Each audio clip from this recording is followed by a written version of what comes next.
Danny Jacobs got pissed off or ticked off at the people saying he was scared of Gennady. Hey, no, guys, Golovkin.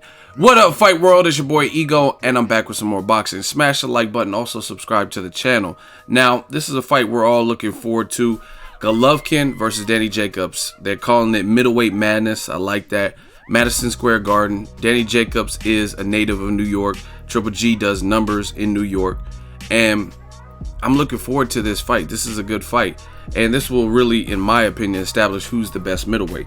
Now, Danny Jacobs, he was at the training facility for the Brooklyn Nets. He did a series of interviews and has some quotables. I want to read a quote from Danny Jacobs himself regarding the leading up to this fight. Because initially, Canelo had the December 10th date and he got injured. Then they were trying to negotiate this particular fight for that. And it didn't happen, bottom line. And Danny Jacobs, he was basically saying people could be cruel. And he said, so people could say anything. But I think the thing that ticked me off more than anything was people saying that I was scared to fight Triple G. Now, that is so far from the truth. It was more so about making sure everything else was in order, making sure that the contracts were right. Because not only am I fighting, I'm fighting for a living and fighting for my family. And that has to be in order. I'm a businessman as well, and I have a great business team. So if my team has a job, then I have to make sure I allow myself and my team to make the best opportunities for all of us, right? And he goes on to say he knows the Triple G fight is going to be tough, and he's basically glad that he got through negotiations. He was saying the negotiations were a bit rough. I guess it's just pride. I'm not scared of him, but it was just nonstop. Oh, you don't want to fight because you want to price yourself out, because you don't want to fight. You want so much money because of this. How do you know your worth? You can't. How do you know my worth? He was basically saying, are you kidding me?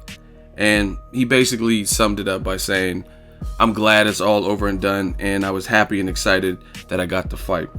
And the funny thing is, once again, I got a serious question for some of y'all. Do y'all get tired of being wrong all the time?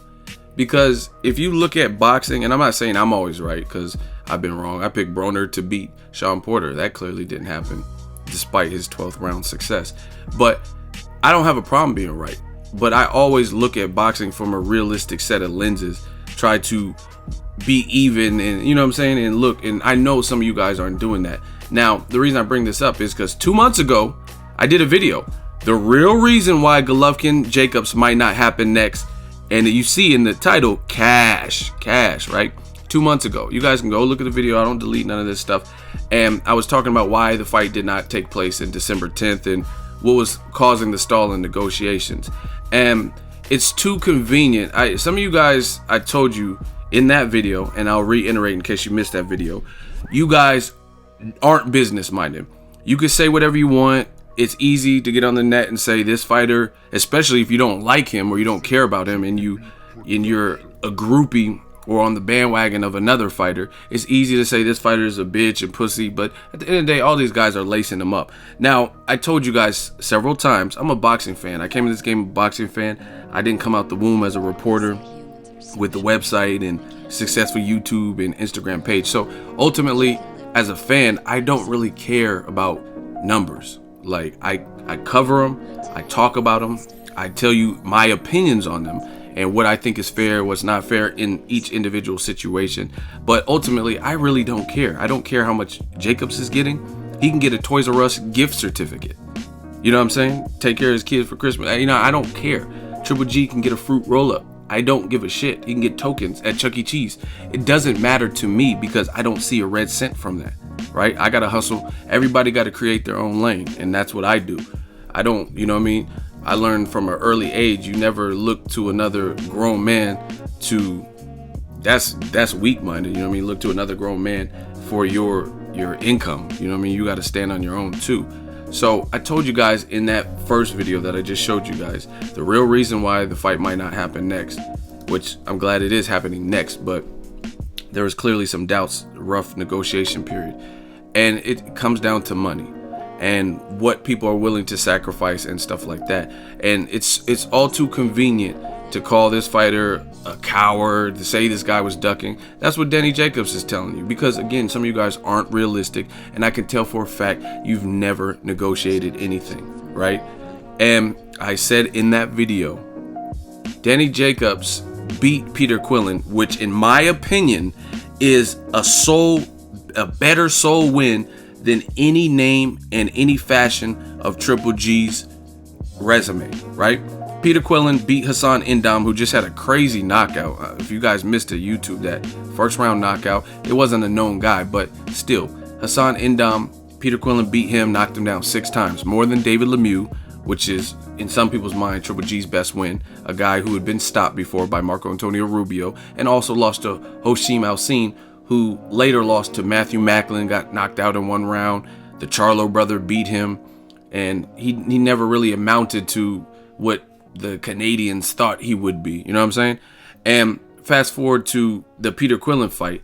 Peter Quillin's got knocked out. Peter Quillin got knocked out by Danny Jacobs. You know what I'm saying?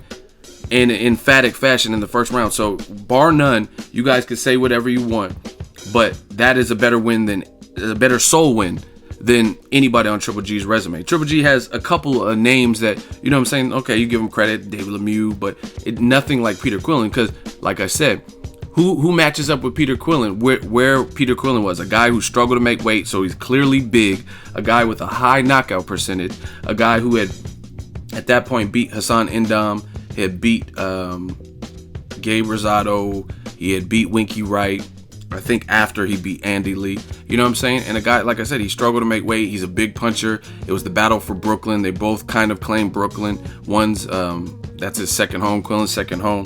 So I'm sure he had fans in attendance. You know what I mean? It was just an even matchup. And Danny Jacobs was the underdog. None of Triple G's fights, you could say, oh, it's because how good he is. None of his fights, he's the underdog, right?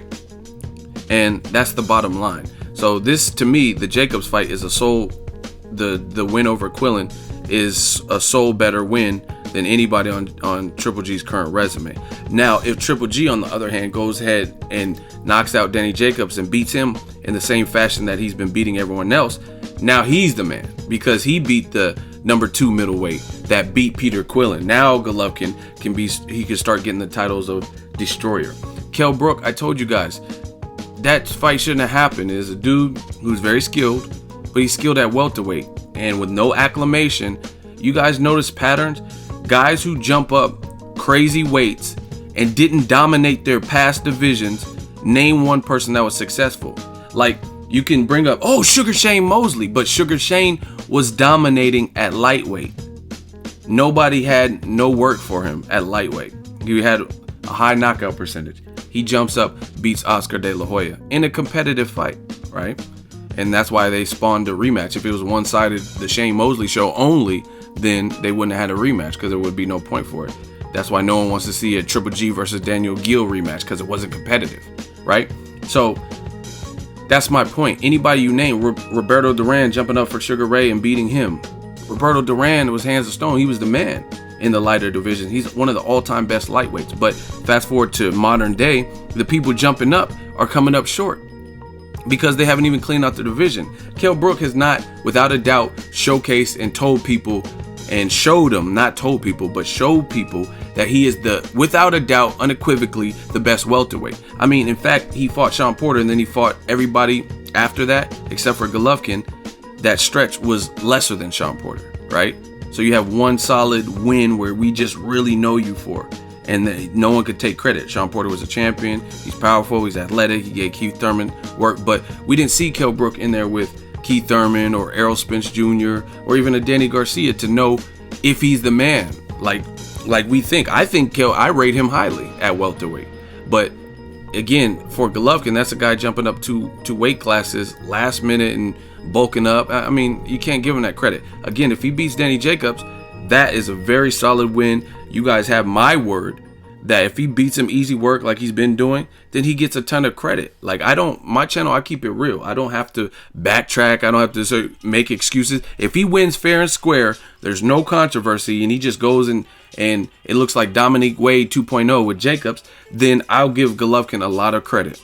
Like, damn, he just destroyed Jacobs, period. Some people are like making these falsehoods like, oh, if he beats Jacobs, people are just going to make excuses. Who's going to make an excuse? This is a fight we wanted, right? And I know I'm getting a little sidetracked, but the bottom line is Danny Jacobs, in that first video, it's easy to call him names, say he priced himself out, but I told you guys, he got what he wanted. So obviously he wasn't that dumb, because he held out or whatever to get what he felt was right. And back to the Peter Quillin fight, he fought Peter Quillin for over $1 million. Whether you think Al Heyman paid him too much or whatever the case is, he still got that purse. There's nothing you can do about that. It's already direct deposited into his account. So the point being is, why would he fight somebody who's ranked higher, has more belts than Peter Quillin, and is considered just in general probably to be a more skillful fighter or harder fighter to beat for less money than that? And that's what he would have got in the purse split. But again, it's easy, like Jacobs is saying, to just say, oh, he's scared, he doesn't want the fight. I mean, that to me, that's stupid business. And again, if the people that were saying that, promoting that, it usually comes from two ways. One, they're just an advocate for the other fighter, like Triple G, and they don't care what the other person gets. Because in the same scenario, Canelo and De La Hoya is offering Triple G all this money, $15 million flat rate with a little percentage of the pay-per-view, and that's not good enough. They said, hey, no, we want a regular split, 60-40, 70-30, something like that. We don't want 15 million. I guarantee you Jacobs is not getting 15 million to fight Triple G. I guarantee you that. I would be surprised if he's even getting half of that, right? I don't think he's getting 7.2 or anything like that. So you think Jacobs wouldn't fight Golovkin for 15 mil? You know what I mean? But again, all the apologists for Triple G, they're going to say, oh, that's not enough money for Canelo. You know what I mean? I really, and trust me, I thought De La Hoya was going to offer something like, hey, Triple G, we want the fight. I'll give you a strong offer. A strong offer. Here's a bag of Skittles. Taste the rainbow, Triple G. You know what I'm saying? I thought he was going to offer him some like bullshit, basically. And then I found out it was $15 million reported by ESPN. I'm like, hey, that's some good money. You know what I mean? But again, that's one of the reasons. And people don't care. They're like, oh, no, Triple G, he deserves more. Why would he deserve more than 15 million? Canelo's he's the bigger star. He has a better resume for whatever reason. He's the A side. And he's the one that is drawing better numbers. Every single one of Canelo's pay-per-views have done over what Triple G Lemieux did. And now we don't know what obviously the Jacobs fight will do. Hopefully that does good numbers, because it's a good fight and it's good for boxing. And I'm always supportive of the fights that are good for boxing, and I want them to do good. Even Crawford Postal, even though it didn't do good, I want them to do good, right? And I encourage everybody to support those. So that's one of the reasons. If you love Triple G, then you're not willing to see the other side. And then two, some of you guys are just maniacs and you don't think like a business. You know what I'm saying?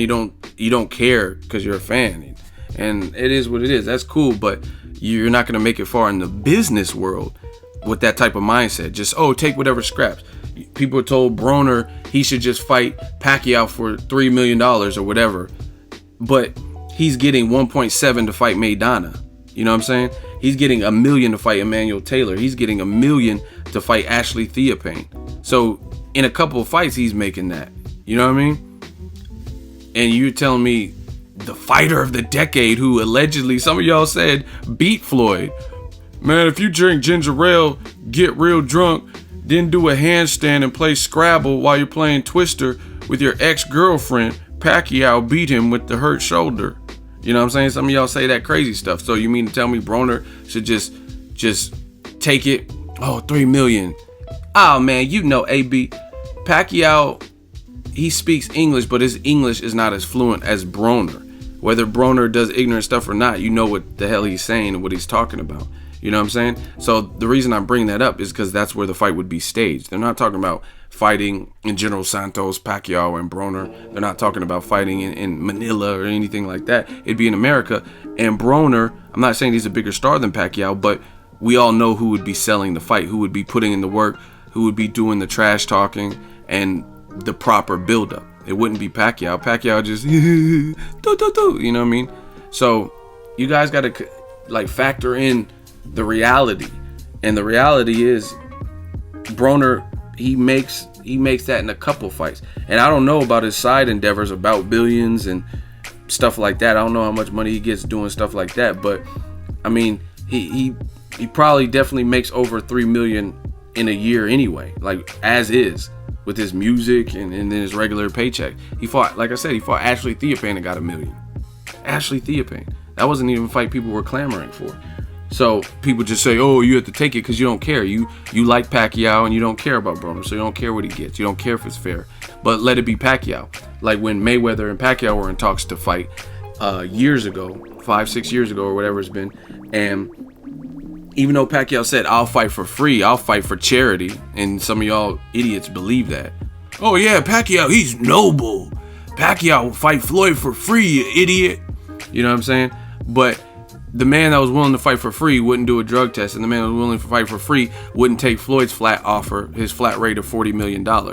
And that would have been, at that time, the most money Pacquiao had ever seen. So again, you see how this game works? If you like the fighter, and I could tell because sometimes y'all are idiots and y'all don't even camouflage it, you'll be like, everything in support of Triple G, and then your default's Triple G, or your username would be like, Golovkin lover for life. It's not delivery, it's DiGiorno, Triple G. You know what I'm saying? So of course you're gonna side with it, with anything Triple G over Danny Jacobs. So that's one reason. And then again, some of you guys just don't have the business resume to make educated decisions, and you don't know the art of negotiating. Danny Jacobs, like I said, obviously it paid off because it didn't go to purse bid. He didn't do the WBA split. They were able to work it out, and it didn't happen December 10th, but now he's getting what he wants for the style and the level of fight and the step up challenge that he's taking. And there's really nothing wrong with that. It's negotiating. When people have an offer, you don't just have to take it. There's a thing, it's like Craigslist out here. It's called Buku, and it's like a lot of times next to the military bases. Let's say I'm selling my old iPhone, right? And I have it listed for $250. A lot of people don't just, oh, hey, here's $250. They haggle with you and say, hey, I'll give you $175. You know what I'm saying? And it's up to me to say, nah, I can get more for that. Or say, oh, hey, I'll take it. You know what I mean? Depending on my situation and my money or whatever. It's very easy. The art of negotiation. I went to Mexico years back, and they had a sign, camisetas, like shirts. So I was going to buy a shirt. They had a little cool shirt that I wanted to buy. I asked him how much. The dude told me $25. It would be the equivalent in US dollars to $25. And I was like, nah, I'm good. You know what I mean? And he was like, oh, how much do you take it for? And I was like, nah, I got to be lower than that. And then he started going down himself. He was like, 20. I was like, nah, I'm good. I'm good. It's cool, man. And then bottom line, he went down to like $7 or $8 when he initially, his first offer to me for the shirt was 25. So he was willing to give up some ground to sell that shirt. He needed to sell the shirt or wanted to, you know what I'm saying? But let y'all tell it. Danny Jacobs should just take whatever, right? That's like me. Oh, you should have just bought the shirt for $25. You're a pussy. You're broke as fuck because you didn't want to buy it for $20. That's stupid. That's not how the business world works. I'm not buying no shirt for $25 when I go to Macy's buy a brand new shirt. I'm not buying no shirt at a Mexico flea market for $25. You know what I'm saying? So you got to know your worth and know what things are worth. And some of you guys don't get that. Here's another example. I used to work at Lowe's years ago. If you guys follow my channel for a while, you'll know that because I've said it before. And years ago, I had a job interview. I was working at Sears and Roebuck or whatever at the time. And a lot of my friends from Sears got jobs over at Lowe's, and they're like, hey, go apply. They're hiring and they're recruiting people basically from Sears. So we already had the experience. I've been in retail. I had a ton of experience. My friends were there, got hired at Lowe's and left Sears and stuff like that. And I was getting commission at Sears. They give you like a little bullshit $6 an hour plus your commission. So if you hustle right, you can make a lot of money at that time. I don't know how it is now, but the point being is I applied for Lowe's. They called me in. I got to the third interview with the store manager. He says, You passed the other 2 interviews. They really liked you. It says that you're working at Sears right now currently. And I said, that's true. And he says, I want to offer you $13.50. And I said, I really appreciate it, but I actually make more than that. Like, I average more than that when my commissions are all said and done. And then he was like, basically started talking with me. He's like, all right, I have a position for you right now. I really want to hire you. I like your answers, blah, blah, blah. Right. And we kept talking. And he said, how much is it going to take to get you? And I was like, well, I average this and this. And then he was like, you know what? I'll give you $16, or it was under that. It was like 15 and some change. And I'll hire you right now. If you want to leave Sears and you want to come over across. I said, okay, and signed on the dotted line. And then from that point, I kept promoting through Lowe's and got more money on promotions and stuff. So y'all got to understand the art of business. The moral of the story for all you slow motherfuckers is he offered me $13, which I know my worth, because at Sears, I was hustling and I had been there for a minute and I knew what items sold for much. I knew I had my spills down. You get bonuses for doing credit apps and stuff like that. You sell this toolbox, a ball bearing and all that. I knew how much commission you would get, and I was familiar with it, right? So, and especially around Christmas time when it's super busy in the mall, because the Sears was connected to the mall.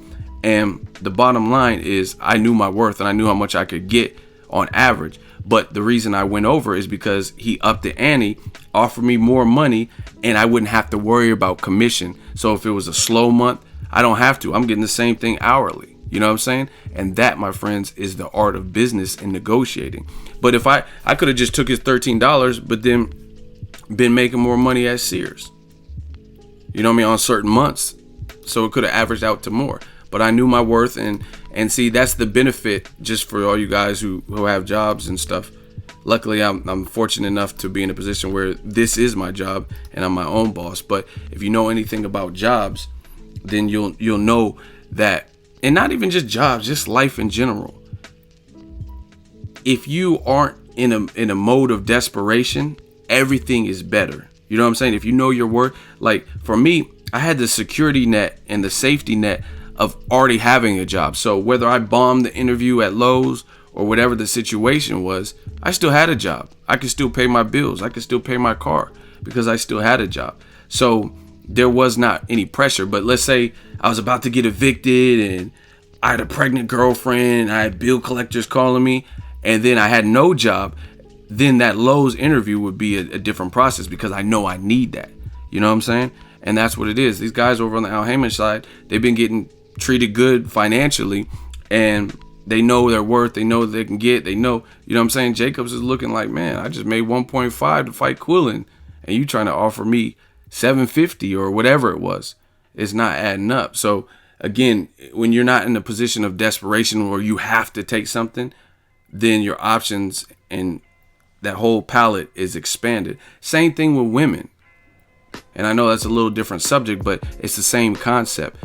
If you have success with women and you have different women who want you and different women to choose from, then it's no big deal. But if you don't ever get no pussy, you don't ever get female attention, no, you know what I mean? No females are really checking for you, blowing your phone up, texting you, then the first woman that does show you some interest, you're going to take that because that's what your options are relegated to. You know what I'm saying? And that's just some real talk on the business tip. I know the video went kind of long talking about it, but I can't knock the hustle. You know what I mean? It's a pay-per-view. Danny Jacobs sounds like he got what he wanted, and Triple G got what he wanted. Now I'm just looking forward to the fight, but I don't blame Jacobs for at least trying to get what he felt he's worth for a dangerous fight. I mean, and don't get it twisted. If he was fighting Sergio Mora, I don't think he would be as adamant about getting a certain number because he probably felt Sergio Mora, I mean, he's a guy who's been beat and had a draw with Shane Mosley, stuff like that. But if you really think about the business side, and I know a lot of boxing fans don't want to, but if you think about it, that does make sense. Like, Why would you get, you know what I'm saying? Well, you're not, of course, you're not going to get the same amount that you get. It's just like the Broner situation. Of course, you're not going to get the same payday for fighting Ashley Theophane as you fight Pacquiao, because they're on two different levels. You know what I mean? So Broner's not thinking he's going to get $5 million for Theophane. But then again, as you step up and I mean, that's anything. Like if you go to a restaurant and they have 6-ounce steak, an 8-ounce steak, and a 12-ounce steak, the bigger the steak and the more it goes up in ounces, the more the price goes up. You know what I'm saying? The 12 ounces is not the same price as the 6-ounce steak. You know what I'm saying? So if you make that plunge from 6-ounce to 8-ounce to 8 to 12, you know what I mean? Of course the price is going to go up. And it's just simple business. Some of you guys overcomplicate this stuff. It's a good fight. I don't knock Triple G. I don't knock Jacobs. I'm glad they were able to work it out. But this is simple business. And it's the same thing that's happening with Triple G and Canelo. Take the 15 mil. That's more than they were offering Danny Jacobs. I know for a fact. And I don't even have to know the final offer. You know what I'm saying? But again, some of you guys don't care if it's a fighter you don't really care about. You only care about the fighter that you like. And you know what I mean, that's unfair. So bottom line, I'm just happy that the fight is made, and I'm looking forward to it. You guys let me know your fight predictions and drop that in the comment section. Make sure you share the video, like the video. As always, hate, comment, and subscribe. Till next video, is Ego signing off.